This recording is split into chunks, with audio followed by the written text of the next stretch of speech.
नमस्कार लाडक्या बहिणींनो, स्वागत आहे तुमचं आमच्या चॅनलवर। आजची माहिती प्रत्येक मुख्यमंत्री माझी लाडकी बहीण योजना लाभार्थी बहिणीसाठी खूपच महत्त्वाची आहे। जर तुमच्या ई-केवायसी मध्ये एखादी चूक झाली असेल आणि त्यामुळे तुमचे पैसे थांबले असतील किंवा तुम्हाला अपात्र दाखवण्यात आलं असेल तर घाबरू नका। सरकारने आता 31 मार्च 2026 पर्यंत ई-केवायसी दुरुस्तीची अंतिम संधी दिली आहे आणि ही संधी कदाचित पुन्हा मिळणार नाही। खूप बहिणींनी ई-केवायसी करताना एक प्रश्न चुकीचा भरला। कुटुंबात कोणी सरकारी नोकरी किंवा पेन्शन घेतं का, या प्रश्नाला अनेकांनी चुकून होय असं उत्तर दिलं। याच कारणामुळे सिस्टीमने त्यांना अपात्र ठरवलं आणि हप्त्याचे पैसे थांबले।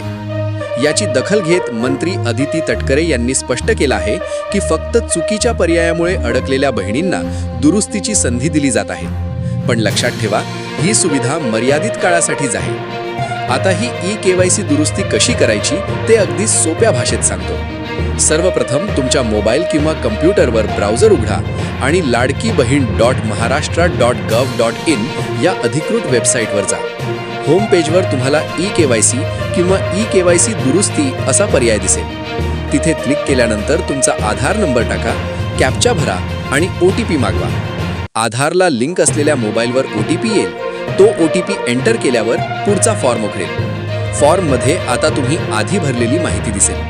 इथेच तुम्हाला चुकीचा पर्याय दुरुस्त करायचा आहे। उदाहरणार्थ, जर तुमच्या कुटुंबात कोणीही सरकारी नोकरी किंवा पेन्शन घेत नसेल तर योग्य पर्याय नाही असा निवडा। सर्व माहिती बरोबर असल्याची खात्री झाल्यावर सबमिट करा।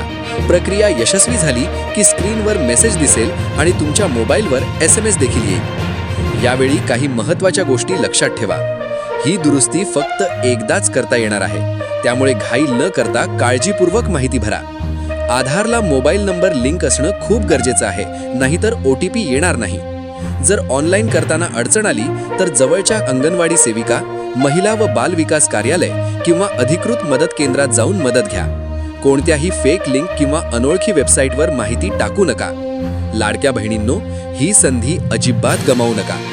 आजच तुमची ई-केवायसी दुरुस्ती पूर्ण करा आणि तुमचा हक्काचा 1500 रुपयांचा लाभ सुरू ठेवा।